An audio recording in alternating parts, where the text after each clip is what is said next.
CIET NCERT द्वारा प्रस्तुत है कक्षा 7 की विज्ञान की पाठ्यपुस्तक। प्रस्तुत है इस पुस्तक का पाठ 1, शीर्षक पादपों में पोषण, पृष्ठ 1 से 11 तक। पृष्ठ 1, पादपों में पोषण। कक्षा 6 में आप पढ़ चुके हैं कि सभी जीवों के लिए भोजन आवश्यक है। आप यह भी पढ़ चुके हैं कि कार्बोहाइड्रेट, प्रोटीन, वसा, विटामिन एवं खनिज भोजन के घटक हैं। भोजन के ये घटक हमारे शरीर के लिए आवश्यक हैं तथा इन्हें पोषक कहते हैं। सभी जीवों को भोजन की आवश्यकता होती है। पादप यानी पौधे स्वयं के लिए भोजन बना सकते हैं, परंतु मानव सहित कोई भी प्राणी अपना भोजन स्वयं नहीं बना सकता। वे पादपों अथवा पादपों का आहार ग्रहण करने वाले जंतुओं से अपना भोजन प्राप्त करते हैं। अतः मानव तथा अन्य प्राणी प्रत्यक्ष अथवा परोक्ष रूप से पादपों पर निर्भर करते हैं। यहाँ पृष्ठ 1 पर बूझो नाम के लड़के का चित्र दिया गया है। बूझो जानना चाहता है कि पादप अपना भोजन किस प्रकार बनाते हैं। 1.1 पादपों में पोषण विधि। केवल पादप ही ऐसे जीव हैं जो जल, कार्बन डाइऑक्साइड एवं खनिज की सहायता से अपना भोजन बना सकते हैं। ये सभी पदार्थ उनके परिवेश में उपलब्ध होते हैं। पोषक पदार्थ सजीवों की शारीरिक संरचना, वृद्धि तथा क्षतिग्रस्त भागों के रखरखाव के लिए समर्थ बनाते हैं तथा विभिन्न जैव प्रक्रमों के लिए आवश्यक ऊर्जा भी प्रदान करते हैं। सजीवों द्वारा भोजन ग्रहण करने एवं इसके उपयोग की विधि को पोषण कहते हैं। पोषण की वह विधि जिसमें जीव अपना भोजन स्वयं संश्लेषित करते हैं स्वपोषण कहलाती है। अतः ऐसे पादपों को स्वपोषी कहते हैं। जंतु एवं अधिकतर अन्य जीव पादपों द्वारा संश्लेषित भोजन ग्रहण करते हैं। उन्हें विषमपोषी कहते हैं। पृष्ठ 1 पर एक छोटी लड़की का चित्र दिया हुआ है। इस लड़की का नाम है पहेली। पहेली जानना चाहती है कि पादपों की तरह हमारा शरीर भी कार्बन डाइऑक्साइड, जल एवं खनिज से अपना भोजन स्वयं क्यों नहीं बना सकता। अब हम पूछ सकते हैं कि पादपों की खाद्य फैक्ट्रियां कहां स्थित हैं? क्या भोजन पादप के सभी भागों में निर्मित होता है अथवा केवल कुछ विशेष भागों में? पादप अपने परिवेश से कच्ची सामग्री किस प्रकार प्राप्त करते हैं? खाद्य फैक्ट्रियों तक उनका स्थानांतरण किस प्रकार होता है? 1.2 प्रकाश संश्लेषण। पादपों में खाद्य संश्लेषण का प्रक्रम। पत्तियां पादप की खाद्य फैक्ट्रियां हैं, अतः सभी कच्चे पदार्थ पत्तियों तक पहुंचने चाहिए। मृदा में उपस्थित जल एवं खनिज जड़ यानी मूल द्वारा अवशोषित किए जाते हैं तथा तने के माध्यम से पत्तियों तक पहुंचाए जाते हैं। पत्ती की सतह पर उपस्थित सूक्ष्म रंध्रों द्वारा वायु में उपस्थित कार्बन डाइऑक्साइड प्रवेश करती है। बूझो जानना चाहता है कि जड़ द्वारा अवशोषित जल एवं खनिज पत्ती तक किस प्रकार पहुंचते हैं। पृष्ठ 2 पृष्ठ 2 पर कोशिकाओं का एक आरेख चित्र दिया गया है। इस चित्र में केंद्रक, कोशिका द्रव्य और कोशिका झिल्ली बताए गए हैं। कोशिकाओं के बारे में एक लेख लिखा गया है जिसमें लिखा है, आपने देखा है कि इमारतें ईंटों से बनी होती हैं। इसी प्रकार सजीवों का शरीर सूक्ष्म इकाइयों से बना है जो कोशिका कहलाती है। कुछ जीव मात्र एक कोशिका से बने होते हैं। कोशिका एक पतली बाह्य संरचना द्वारा घिरी होती है जिसे कोशिका झिल्ली कहते हैं। इसमें केंद्र में स्थित एक सुस्पष्ट संरचना भी होती है जो केंद्रक कहलाती है। चित्र 1.1 में यही संरचना बताई गई है। केंद्रक चारों ओर से जेली के समान एक पदार्थ से घिरा होता है जिसे कोशिका द्रव्य कहते हैं। यह रंध्र द्वार कोशिकाओं द्वारा घिरे होते हैं। ऐसे छिद्रों को रंध्र कहते हैं। जल एवं खनिज वाहिकाओं द्वारा पत्तियों तक पहुंचाए जाते हैं। ये वाहिकाएं नली के समान होती हैं तथा जड़, तना, शाखाओं एवं पत्तियों तक फैली होती हैं। पोषकों को पत्तियों तक पहुंचने के लिए ये वाहिकाएं एक सतत मार्ग बनाती हैं। पादकों में पदार्थों के परिवहन के विषय में आप अध्याय 11 में पढ़ेंगे।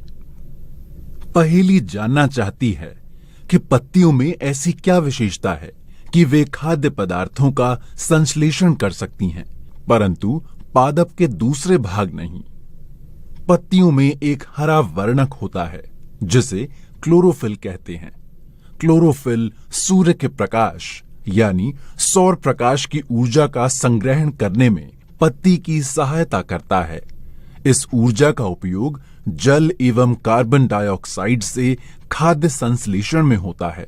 क्योंकि खाद्य संश्लेषण सूर्य के प्रकाश की उपस्थिति में होता है, इसलिए इसे प्रकाश संश्लेषण भी कहते हैं। अतः हमने देखा कि क्लोरोफिल सूर्य का प्रकाश, कार्बन डाइऑक्साइड एवं जल प्रकाश संश्लेषण के लिए आवश्यक हैं। इस पृथ्वी पर ये एक अद्वितीय प्रक्रम है। पत्तियों द्वारा सौर ऊर्जा संग्रहित की जाती है तथा पादप में खाद्य के रूप में संचित हो जाती है। अतः सभी जीवों के लिए सूर्य ऊर्जा का चरम स्रोत है। क्या आप कल्पना कर सकते हैं कि प्रकाश संश्लेषण नहीं होगा तो क्या होगा? प्रकाश संश्लेषण न होने की स्थिति में खाद्य उपलब्ध नहीं होगा। सभी जीवों का अस्तित्व प्रत्यक्ष अथवा परोक्ष रूप से पादपों द्वारा निर्मित भोजन पर निर्भर करता है। इसके अतिरिक्त सभी जीवों के लिए परम आवश्यक ऑक्सीजन भी प्रकाश संश्लेषण के दौरान निर्मित होती है। प्रकाश संश्लेषण की अनुपस्थिति में पृथ्वी पर जीवन की कल्पना असंभव है। प्रकाश संश्लेषण के दौरान पत्ती की क्लोरोफिल युक्त कोशिकाएं, जिसका चित्र पृष्ठ 3 पर दिया गया है, सूर्य के प्रकाश की उपस्थिति में कार्बन डाइऑक्साइड एवं जल से कार्बोहाइड्रेट का संश्लेषण करती हैं, जिसका चित्र पृष्ठ 3 पर दिया गया है। इस प्रक्रम को समीकरण द्वारा बताया जा सकता है। कार्बन डाइऑक्साइड जमा जल, सूर्य का प्रकाश और क्लोरोफिल मिलकर बनाते हैं कार्बोहाइड्रेट जमा ऑक्सीजन। इस प्रक्रम में ऑक्सीजन निर्मुक्त होती है। कार्बोहाइड्रेट अंततः पत्तियों में मंड यानी स्टार्च के रूप में संचित हो जाते हैं। पत्ती में स्टार्च की उपस्थिति प्रकाश संश्लेषण प्रक्रम का संपन्न होना दर्शाता है। स्टार्च भी एक प्रकार का कार्बोहाइड्रेट है। पृष्ठ 3। यहाँ पृष्ठ 3 पर क्लोरोफिल युक्त कोशिकाएं बताते हुए किसी पत्ती का काट चित्र दिया गया है, जिसमें पत्ती, क्लोरोफिल, द्वार कोशिकाएं और रंध्री द्वार का चित्र दिया गया है। पृष्ठ 3 पर ही एक और चित्र दिया गया है, जिसमें प्रकाश संश्लेषण को बताने के लिए व्यवस्था चित्र दिया गया है। इस चित्र में एक पौधा और सूर्य बताए गए हैं।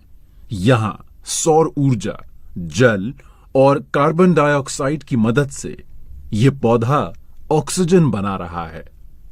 पत्तियों में क्लोरोफिल बनता है और जल एवं खनिज इसकी जड़ों और मिट्टी में मौजूद हैं। बूझों ने देखा कि कुछ पादपों की पत्तियां गहरी लाल, बैंगनी अथवा भूरे रंग की होती हैं। वो जानना चाहता है कि क्या इन पत्तियों में भी प्रकाश संश्लेषण होता है। पत्तियों के अतिरिक्त पादपों के दूसरे हरे भागों जैसे कि हरे तने एवं हरी शाखाओं में भी प्रकाश संश्लेषण होता है। मरुस्थलीय पादपों में वाष्पोत्सर्जन द्वारा जल क्षय को कम करने के लिए पत्तियां शल्क अथवा शूल रूपी हो जाती हैं। इन पादपों के तने हरे होते हैं जो प्रकाश संश्लेषण का कार्य करते हैं। क्रियाकलाप 1.1 एक ही प्रकार के पादपों के 2 गमले लीजिए। एक को अंधकार अथवा काले बक्स में 72 घंटों के लिए रखिए तथा दूसरे को सूर्य के प्रकाश में रखिए। दोनों पादपों की पत्तियों में आयोडीन परीक्षण उसी प्रकार कीजिए जैसे आपने कक्षा 6 में किया था। अपने अवलोकनों को नोट कीजिए। अब उस गमले को जिसे आपने अंधकार में रखा था 3-4 दिनों के लिए सूर्य के प्रकाश में रख दीजिए तथा पुनः इसकी पत्ती पर आयोडीन परीक्षण कीजिए। अपने प्रेक्षण अपनी नोटबुक में लिख लीजिए। हरी पत्तियों के अतिरिक्त अन्य वर्ण यानी रंग की पत्तियों में भी क्लोरोफिल होता है, परंतु इन पत्तियों में उपस्थित लाल, भूरे अथवा अन्य वर्णक क्लोरोफिल के हरे रंग का प्रच्छादन कर देते हैं, अर्थात ढक लेते हैं, जिसे चित्र 1.4 में यानी पृष्ठ 4 पर बताया गया है। इन पत्तियों में भी प्रकाश संश्लेषण होता है। आपने गीली दीवारों पर तालाब अथवा ठहरे हुए जलाशय में हरे अवपंकी यानी काई जैसे पादप देखे होंगे। ये सामान्यतः कुछ जीवों की वृद्धि के कारण बनते हैं, जिन्हें शैवाल कहते हैं। क्या आप कल्पना कर सकते हैं कि इनका रंग हरा क्यों होता है? इनमें क्लोरोफिल होता है, जिसके कारण ये हरे दिखाई देते हैं। शैवाल भी प्रकाश संश्लेषण द्वारा अपना भोजन स्वयं बनाते हैं। पृष्ठ 4 पृष्ठ 4 पर चित्र 1.4 दिया गया है, जिसमें विभिन्न रंगों की पत्तियां बताई गई हैं। पादपों में कार्बोहाइड्रेट के अतिरिक्त अन्य खाद्यों का संश्लेषण। अभी आपने पढ़ा कि प्रकाश संश्लेषण प्रक्रम द्वारा पादप यानी पौधे कार्बोहाइड्रेट का संश्लेषण करते हैं। कार्बोहाइड्रेट कार्बन, हाइड्रोजन एवं ऑक्सीजन से बनते हैं। इनका उपयोग खाद्य के अन्य घटकों के संश्लेषण में होता है, परंतु प्रोटीन नाइट्रोजनी पदार्थ है, जिनमें कार्बन, ऑक्सीजन एवं हाइड्रोजन के अतिरिक्त नाइट्रोजन भी होती है। पादपों को नाइट्रोजन कहाँ से प्राप्त होती है? याद कीजिए, वायु में नाइट्रोजन गैसीय अवस्था में प्रचुर मात्रा में पाई जाती है, परंतु पादप इसका अवशोषण इसी रूप में नहीं कर सकते। मिट्टी में कुछ विशेष जीवाणु होते हैं जो गैसीय नाइट्रोजन को उपयोगी यौगिकों में परिवर्तित कर मृदा में निर्मुक्त करते हैं। ये विलेय पदार्थ पादपों द्वारा जल के साथ अवशोषित कर लिए जाते हैं। संभवतः आपने पाया होगा कि किसान अपने खेतों में उर्वरक तथा खाद डालते हैं, जिनमें नाइट्रोजनी पदार्थों की प्रचुरता होती है। इस प्रकार अन्य संघटकों के साथ पादपों की नाइट्रोजन की मांग की आपूर्ति हो जाती है। इसके पश्चात पादप खाद्य के अन्य संघटकों जैसे कि प्रोटीन एवं वसा का संश्लेषण करते हैं। 1.3 पादपों में पोषण की अन्य विधियां। कुछ पादप यानी पौधे ऐसे भी हैं जिनमें क्लोरोफिल नहीं पाया जाता। वे भोजन संश्लेषित नहीं कर सकते। वे कैसे जीवित रहते हैं तथा वे पोषक किस प्रकार प्राप्त करते हैं? मनुष्य एवं अन्य प्राणियों की तरह ये पादप भी अपने पोषण के लिए अन्य पादपों द्वारा निर्मित खाद्य पर निर्भर होते हैं। वे विषमपोषी प्रणाली का उपयोग करते हैं। यहाँ दिए गए चित्र 1.5 के विषय में ध्यान से सुनिए। क्या आपको एक वृक्ष के तने एवं शाखाओं से लिपटी रस्सी नुमा पीले रंग की संरचना दिखाई देती है? ये अमर बेल का पादप है। इसमें क्लोरोफिल नहीं होता है। ये अपना भोजन उस पादप से प्राप्त करते हैं जिस पर ये आरोहित होते हैं।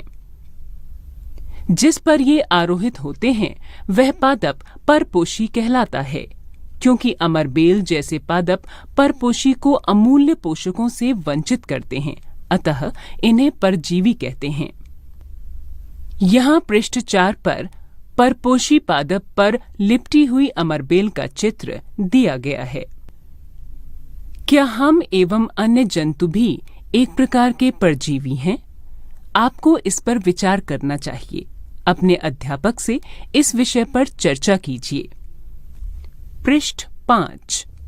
पहेली जानना चाहती है कि क्या हमारा रक्त चूसने वाले मच्छर, खटमल, जूं एवं जोंक जैसे जीव भी परजीवी हैं। क्या आपने ऐसे पादपों को देखा अथवा उनके विषय में सुना है जो जंतुओं का भक्षण करते हैं? कुछ ऐसे पादप भी हैं जो कीटों को पकड़ते हैं तथा उन्हें पचा जाते हैं। क्या ये विस्मयकारी नहीं है? ऐसे पौधे हरे या अन्य किसी रंग के हो सकते हैं। चित्र 1.6 के पादप के बारे में सुनिए। इसकी घड़े यानी घट के समान दिखाई देने वाली संरचना वास्तव में उसकी पत्ती का रूपांतरित भाग है। पत्ते का शीर्ष भाग घड़े का ढक्कन बनाता है। घड़े के अंदर अनेक रोम होते हैं जो नीचे की ओर ढलते रहते हैं, अर्थात अधोमुखी होते हैं। जब कोई कीट घड़े में प्रवेश करता है तो ये उसके रोमों के बीच फंस जाता है। घड़े में उपस्थित पाचक रस द्वारा कीटों का पाचन हो जाता है। कीटों का भक्षण करने वाले ऐसे पादप कीट भक्षी पादप कहलाते हैं। वीनस फ्लाई ट्रैप तथा सनड्यू कीट भक्षी पादपों के 2 अन्य उदाहरण हैं। इनके बारे में जानकारी प्राप्त कीजिए। पृष्ठ 5 पर चित्र 1.6 बताया गया है। इस चित्र में घटपर्णी यानी पिचर पादप का चित्र दिया गया है, जिसमें घड़े एवं ढक्कन जैसी संरचना होती है। बूझो भ्रमित है। यदि घटपर्णी हरा होता है और प्रकाश संश्लेषण संपादित करता है तो यह कीटों का भक्षण क्यों करता है? क्या यह संभव है कि इस प्रकार के पादपों को मृदा से वे सभी पोषक नहीं मिल पाते हैं जिनकी उन्हें आवश्यकता है? 1.4 मृत जीवी। आपने बाजार में छत्रक यानी मशरूम बिकते देखे होंगे, जिसका चित्र 1.7 पृष्ठ 6 पर दिया गया है। वर्षा के दिनों में वृक्षों की सड़ी गली टूटी टहनियों अथवा तनों या छाल पर छाते के समान संरचनाओं के गुच्छे भी आपने पाए होंगे। आइए जानते हैं कि जीवन यापन हेतु इन्हें किस प्रकार के पोषकों की आवश्यकता होती है और वे उन्हें कहां से प्राप्त होते हैं। बूझो जानना चाहता है कि ये जीव अपना भोजन किस प्रकार प्राप्त करते हैं। इनमें प्राणियों के समान मुख नहीं होता। ये हरे पादपों के समान भी नहीं होते। इनमें क्लोरोफिल अनुपस्थित होता है, अतः ये प्रकाश संश्लेषण द्वारा भोजन का संश्लेषण नहीं कर सकते। पृष्ठ 6। पृष्ठ 6 पर चित्र 1.7 दिया गया है, जिसमें छत्रक यानी मशरूम के पैकेट बताए गए हैं। इसी चित्र के दूसरे भाग में सड़ी गली वस्तु पर उगा छत्रक भी बताया गया है। क्रियाकलाप 1.2 ब्रेड यानी डबल रोटी का एक टुकड़ा लेकर इसे जल में भिगो लें।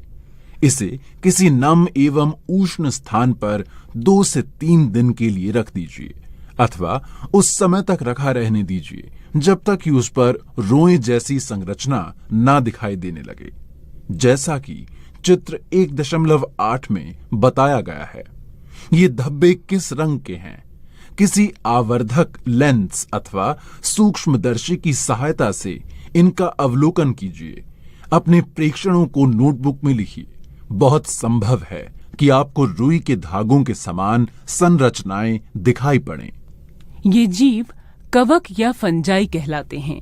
इनकी पोषण प्रणाली अथवा पोषण विधि भिन्न प्रकार की होती है। ये मृत एवं विघटनकारी यानी सड़ने वाली वस्तुओं या जैव पदार्थों की सतह पर कुछ पाचक रसों का स्राव करते हैं तथा उसे साधारण व विलेय के रूप में परिवर्तित कर देते हैं। तत्पश्चात वे इस विलयन का भोजन के रूप में अवशोषण करते हैं। इस प्रकार की पोषण प्रणाली को, जिसमें जीव किसी मृत एवं विघटित जैविक पदार्थों से पोषक तत्व प्राप्त करते हैं, मृत जीवी पोषण कहलाती है। मृत जीवी पोषण प्रणाली का उपयोग करने वाले जीव मृत जीवी कहलाते हैं। यहाँ पृष्ठ 6 पर चित्र 1.8 दिया गया है, जिस पर ब्रेड पर उगती कवक को बताया गया है। कवक यानी फंजाई आचार, चमड़े, कपड़े एवं अन्य पदार्थों पर उगते हैं। ये उन स्थानों में भी उगते हैं जो नम एवं उष्ण हों। कवकों की वृद्धि के लिए वर्षा ऋतु सबसे अच्छी परिस्थितियां प्रदान करती हैं। इसी कारण वर्षा ऋतु के दौरान अनेक वस्तुएं कवकों की वृद्धि के कारण नष्ट अथवा अनुपयोगी हो जाती हैं। अपने अभिभावकों से कवक द्वारा होने वाले नुकसान पर चर्चा कीजिए। पहेली को याद है कि उसके सुंदर जूते, जिन्हें वो विशेष अवसरों पर पहनती थी, वर्षा ऋतु में कवक के कारण खराब हो गए थे। वो जानना चाहती है कि वर्षा ऋतु में कवक अचानक कैसे प्रकट हो जाते हैं। सामान्यतः कवकों के बीजाणु वायु में उपस्थित होते हैं।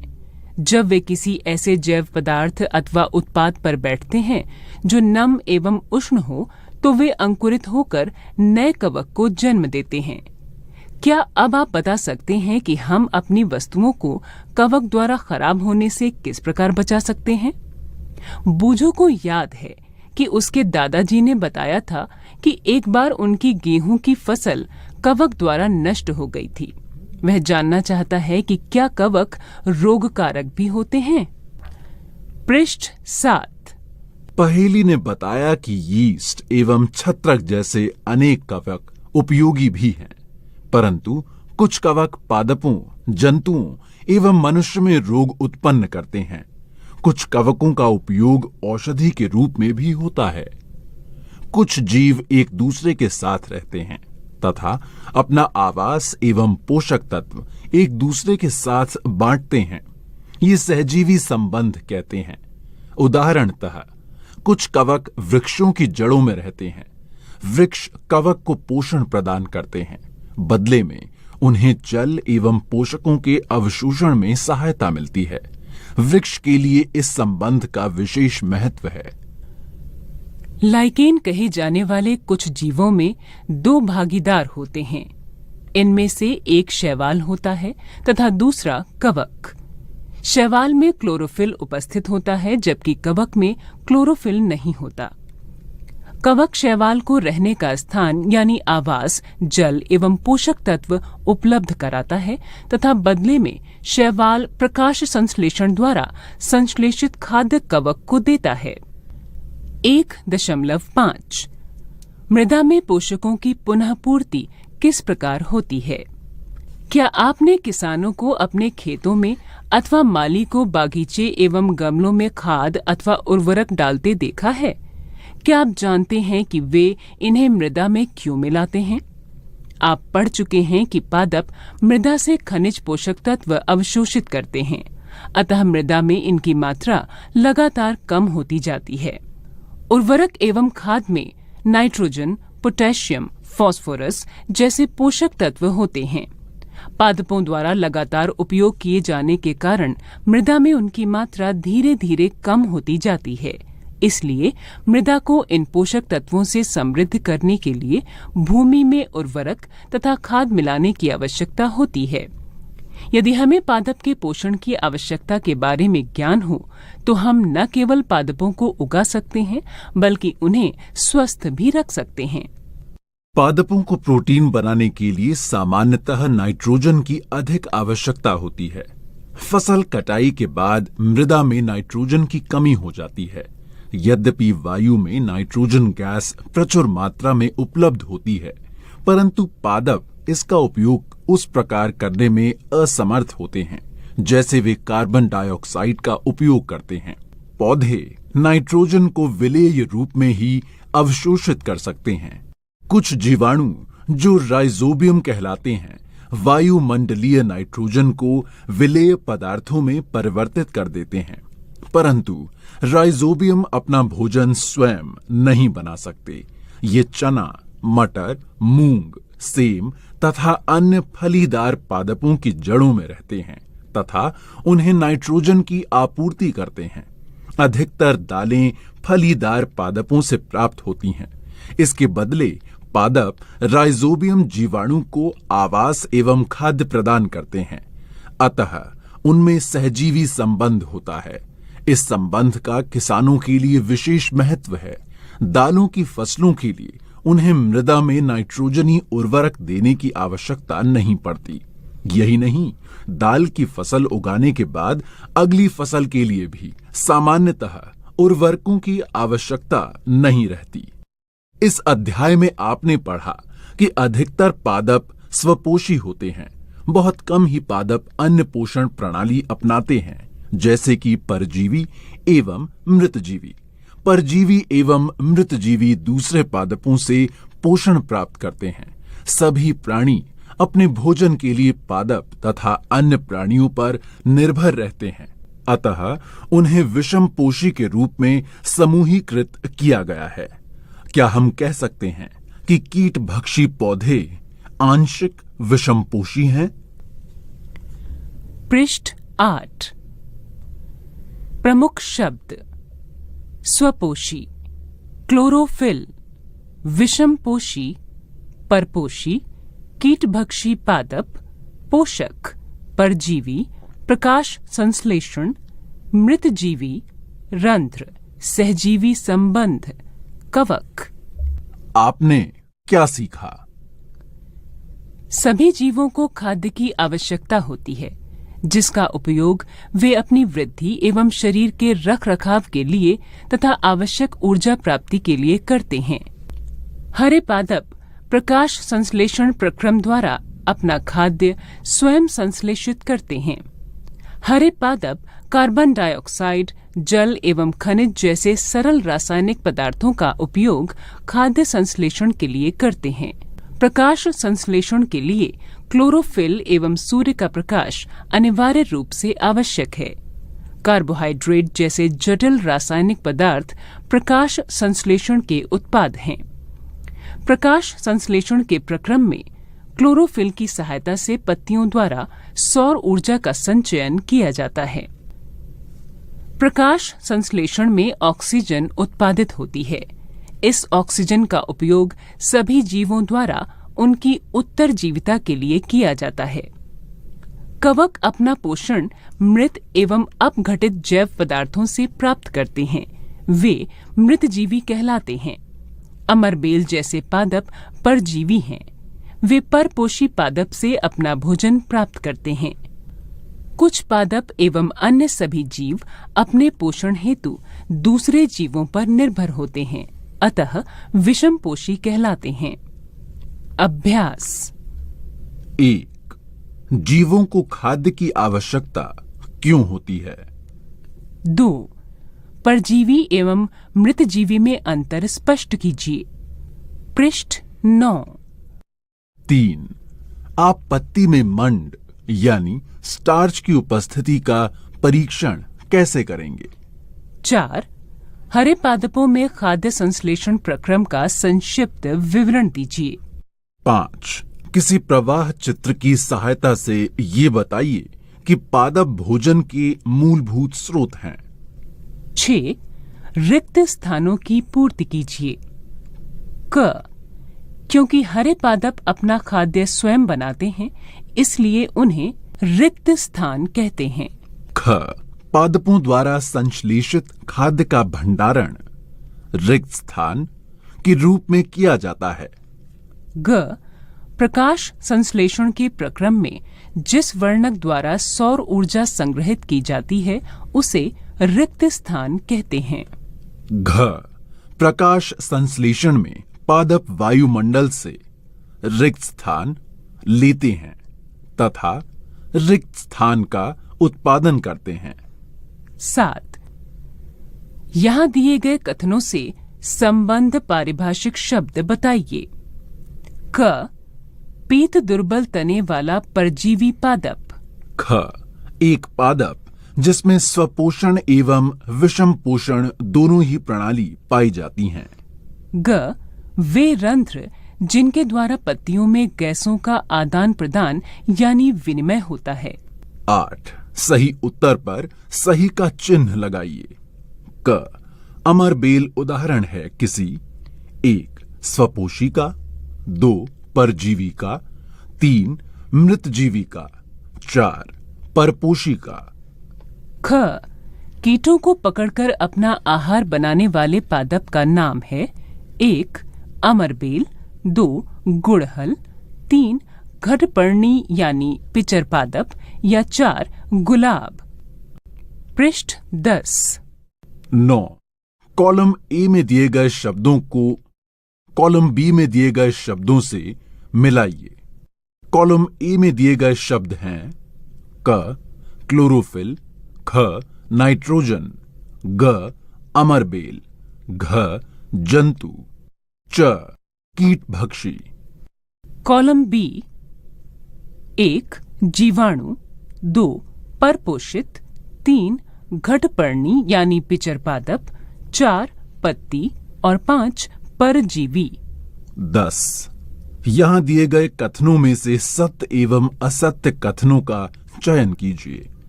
क, प्रकाश संश्लेषण में कार्बन डाइऑक्साइड मुक्त होती है।